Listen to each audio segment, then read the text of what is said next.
जर मी असं सांगितलं की हा एक लाडू मुलींसाठी त्यांच्या इरेग्युलर पिरियड्सला रेग्युलर करण्यासाठी खूप फायदेशीर आहे, त्याशिवाय शरीरात ताकद आणि ऊर्जा वाढवण्यास पण खूप फायदेशीर आहे, त्याशिवाय हाडं मजबूत करतो, तर तुम्ही विश्वास कराल का? तर चला, आज मी तुम्हाला काहीतरी खूप जुने माझ्या आईच्या पद्धतीचं काहीतरी, जी रेसिपी तुम्हाला खूप पौष्टिक आहे आणि तुमच्या बॉडीला ती खूप ताकद देईल, ऊर्जा देईल, आणि ज्या मुलींना आत्ताच्या धावपळीच्या आयुष्यात हे जॉब वगैरे त्यांचं व्यवस्थित आराम होत नाही, हार्मोन्स बॅलन्स होत नाही, त्यासाठी काहीतरी उपाय म्हणून हा लाडू मी बनवला आहे. तर तुम्ही एकदा नक्की ट्राय करा, तुम्हालाही नक्की फरक वाटेल. तर चला, रेसिपी स्टार्ट करूया. सगळ्यात पहिले आपण घेतलंय डिंक, पावशेर डिंक घेतलंय. त्याला आपल्याला छान तुपात 2 चम्मचच तूप घेतलंय मी. त्याच्यात छान आपल्याला त्याला फ्राय करून घ्यायचंय. तुम्ही पाहू शकता, सेम मी केलंय तसं करून बघा, तुम्हाला हे लाडू खूप आवडतील.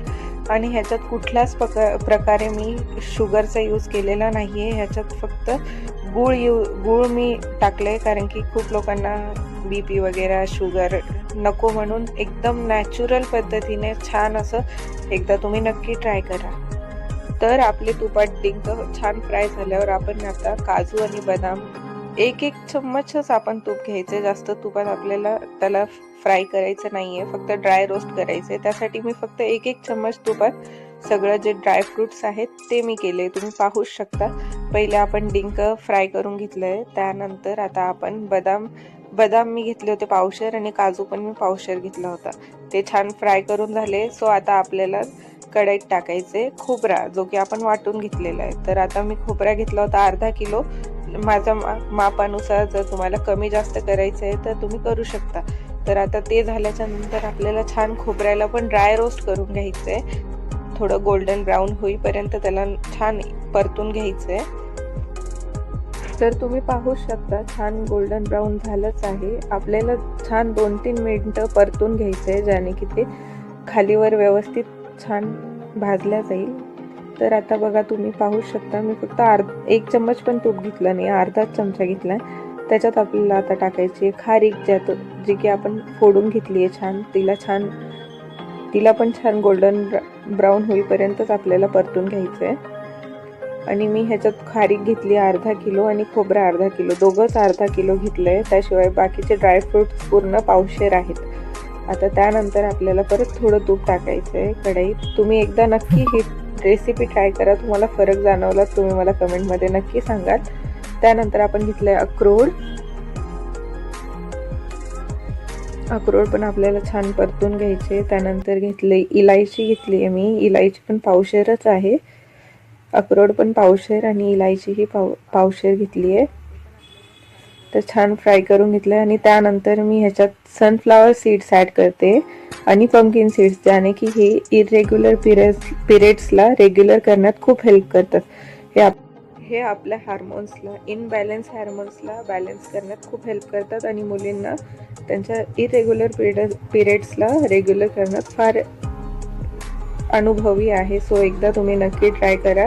त्याच्यात जास्त काहीच नाही आहे, आणि शुगर तर बिलकुल यूज केलेली नाही आहे. आणि लागण्यात असं बऱ्याच लोकांना वाटतं की लाडू कसे लागतील, खाल्ल्या जातील. नाही, बिलकुल खूप छान लागतात. तुम्ही एकदा नक्की बनवून ट्राय करून बघा आणि मला कमेंटमध्ये सांगा. सो बघू शकता तुम्ही, मी सगळे ड्रायफ्रूट्स वगैरे छान फ्राय करून घेतले.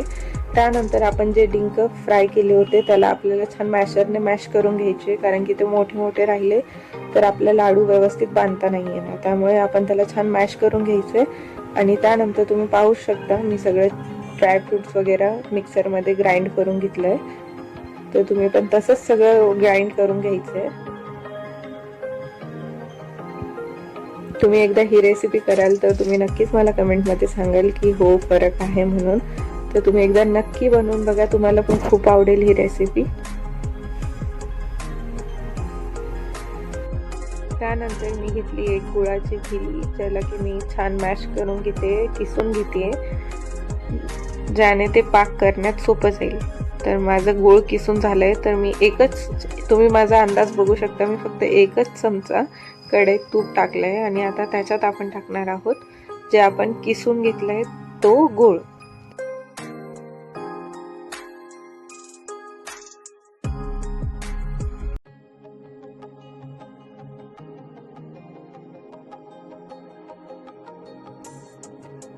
तूप छान कमी गॅसवर गरम होऊ द्यायचं आहे आणि आपण त्यात जी गुळाची भेली किसून घेतली आहे ती टाकायची आहे आणि छान मिक्स करत राहायचे, ज्याने गुळ खाली लागून जळणार नाही आणि गुळाचा पाकही व्यवस्थित बनेल. तुम्ही पाहू शकता मी कसं केलंय. तुम्ही एकदा नक्की ट्राय करा, तुम्हाला ही रेसिपी फार आवडेल.